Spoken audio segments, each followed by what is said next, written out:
Well, our country is going through several transitions, and you don't need more leadership than Nigeria needs now. You don't need more networking of people who are more clearly focused on bigger things than the things that fracture and create dissension. And this initiative is one of those. Privileged to have been at the very roots and beginnings of the initiative. Several years ago, the governors of the states of the South got together to think of ways to stimulate development in the region. And they then thought they should bring together leaders from the private sector from the region. And so they brought a number, including myself, Ateba Peterside, Chivantoniani, quite a number from all the states of the South. Out of it actually came what was called the Braised Commission. Then the six states of the South. And this is just a more peoples-based version of the Braised Commission, which was designed after the European Commission. If the governors could work together, it would have been the great platform for the economic surge of that region. If you look at the many transitions that I referred to, one of them is the oil transition. Oil is about to become of low relevance to Nigeria's future as a source of foreign exchange income from the export of crude oil. The energy transition the world is going through due to climate change, due to technology, and all kinds of other things is such that we ought to be thinking of a new development strategy for the region that can create greater opportunities for its peoples and make them better integrated into a Nigerian federation. I think this initiative will help make that happen, and providing thought for how that can happen is part of the reason that I am here. Sir, 2023 elections. What should Nigerians expect? Uh, Nigerians should ignore political parties and think who are on top of the issues, who have ideas that touch the lives of people in a more direct sense, who can stem the tide. I know that all of you know that my views are very well known. I was there the day the PDP was being founded. I was there the day the APC was being founded. In my personal view, they have both failed the Nigerian people. The time has come for the Nigerian people to find new ways away from the politics of, what can we share? It's what can we share that has brought Nigeria down. What we must do is ask Nigerian people, where does it hurt? I have been running, starting last Monday, and some television stations here, like channels, give remarkable coverage to it, what we call listening clinics.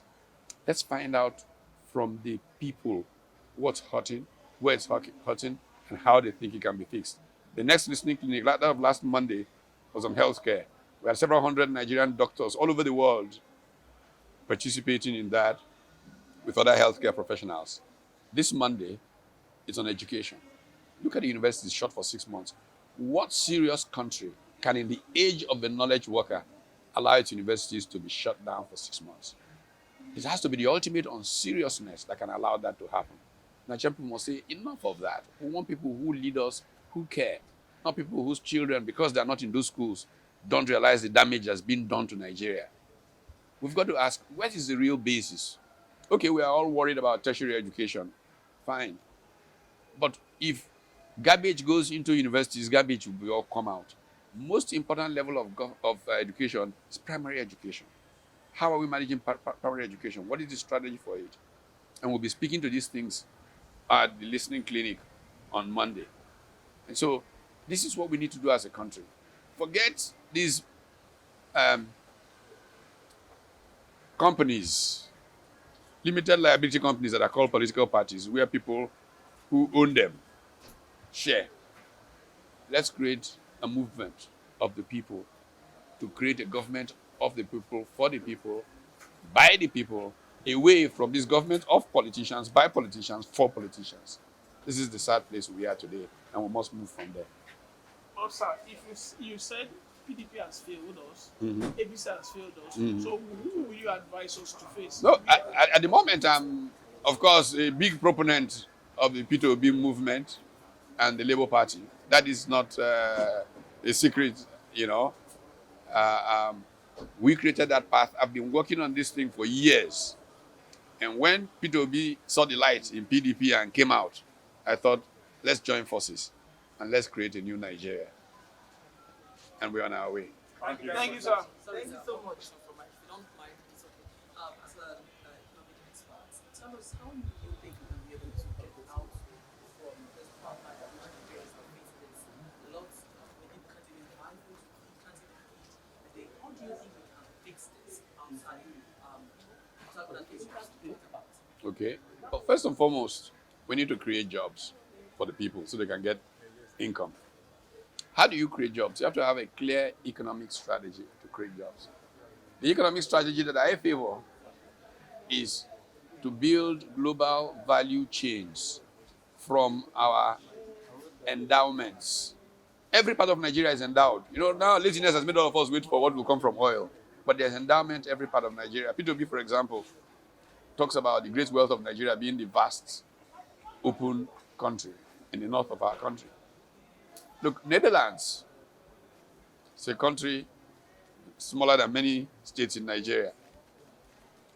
They make tens of billions of dollars in agricultural exports.